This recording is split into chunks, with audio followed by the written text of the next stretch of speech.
Hello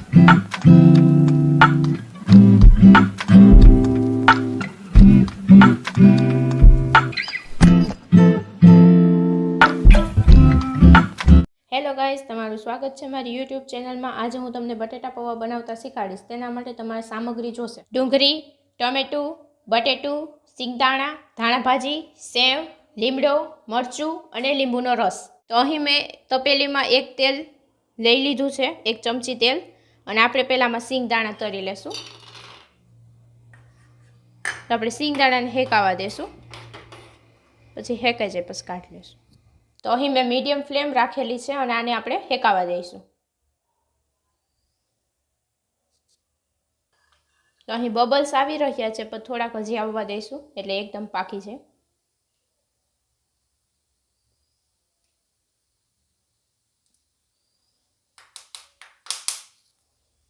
તો અહીં તરાઈ ગયા છે। હવે આપણે ગેસ બંધ કરી દઈશું, આને અલગ પ્લેટમાં કાઢી લેશું।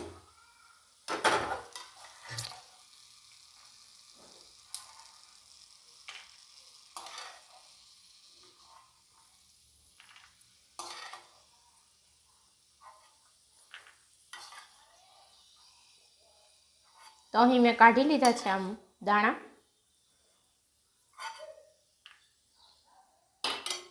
તો અહીં મેં બિયા તળી લીધા છે। હવે આપણે પૌવા છે એને આપણે પાણીથી ધોઈ લઈશું। તમે ગમે પૌવા લઈ શકો છો, ગમે બ્રાન્ડના। હવે આપણે એને ધોઈ લઈશું। તો અહીં મેં 2 ચમચ જેટલું તેલ લઈ લીધું છે, એમાં આપણે અડધી ટીસ્પૂન જેટલી રાઈ નાખીશું અને થોડીક એને પાકવા દઈશું એટલે ફૂટી જાય। પછી આપણે જીરું નાખીશું।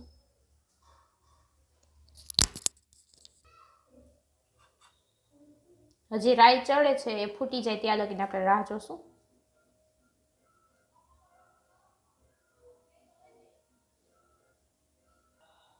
હવે આમાં આપણે હાફ ટીસ્પૂન જેટલું જીરું નાખીશું।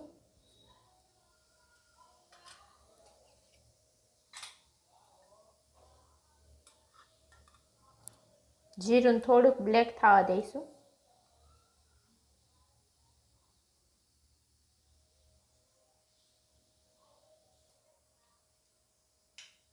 હવે રીંગ ફૂટવા લાગી છે।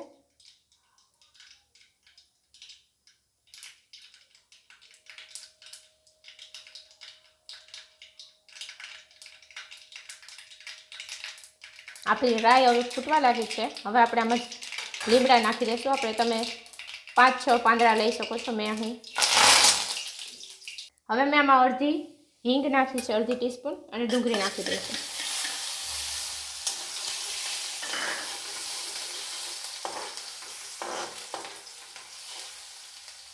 ડુંગળી ગોલ્ડન બ્રાઉન થાય ત્યાં લગીને આપણે રાહ જોઈશું।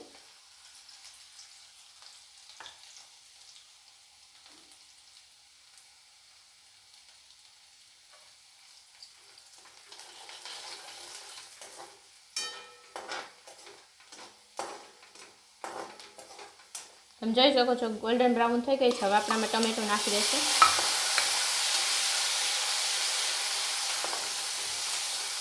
અને મરચું નાખી દઈશું અડધું, અને આને પાકવા દઈશું।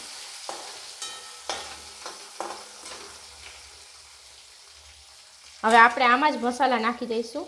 અડધી ટીસ્પૂન જેટલી હળદર, થોડીક ધાણા જીરું, અને થોડુંક સ્વાદ અનુસાર મીઠું નાખી દઈશું।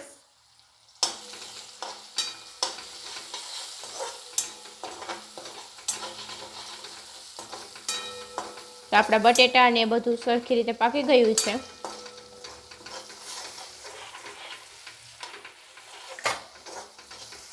હવે આપણે આમાં બટેટા નાખી દઈશું અને એને 2 મિનિટ પાકવા દઈશું।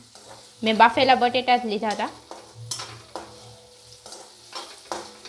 તો બટેટામાં એકદમ રસો ચડી ગયો છે।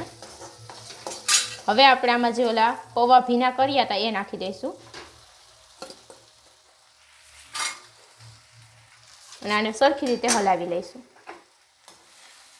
તમે સરખી રીતે હલાવજો, કારણ કે આ પૌવામાં મસાલો ચડી જાય એટલે થોડુંક ધીરે ધીરે હલાવવું, એટલે પૌવા એક પણ ભાંગે નહીં।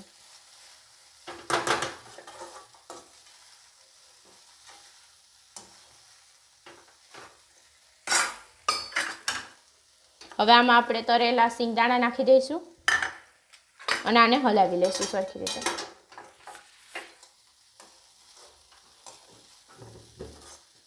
તો સાવ ધીરે ધીરે હલાવવું, નકર આપણા પૌવા તૂટી જશે.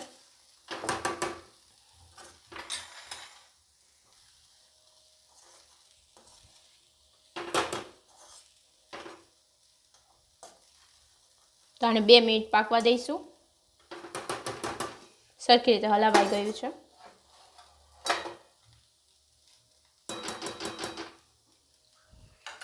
હવે આપણે આમાં ખાંડ નાખી દઈશું. અડધી ટીસ્પૂન જેટલી ખાંડ નાખી દઈશું, જેથી ખટમરા સહેજ મીઠમરા થાય.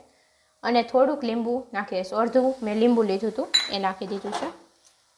અને હવે ફરીથી એકવાર પાછું સરખી રીતે હલાવી લેશું.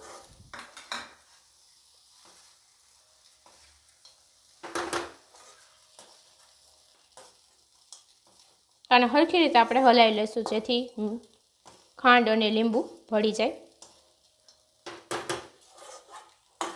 તો તમે જોઈ શકો છો સરખી રીતે આ હળદર મળી ગઈ છે, બધા પૌવામાં ભળી ગઈ છે. ચાલો હવે આપણે આમાં થોડીક એવી ધાણા ભાજી નાખીશું. તમે તમારા સ્વાદ અનુસાર નાખી શકો છો. અને મેં અહીં સેવ લીધી છે, તમે સેવ નાખવી હોય તો નાખી શકો છો.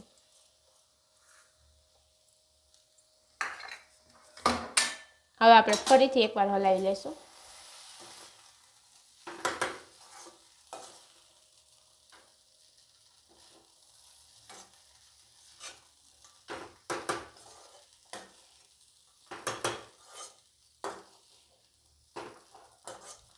ચાલો આપણા પૌવા તૈયાર થઈ ગયા છે. હવે આપણે આને સર્વ કરીશું.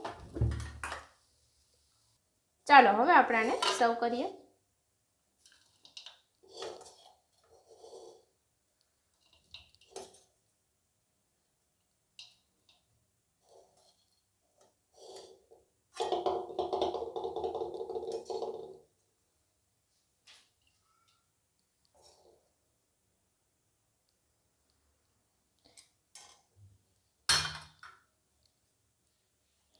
તો ખૂબ સરળ ટીપ સાથે આપણો બટેટા પૌવા તૈયાર થઈ ગયા છે. તમને આ વિડીયો ગમ્યો હોય તો લાઇક, શેર અને સબસ્ક્રાઈબ કરવાનું ભૂલશો નહીં.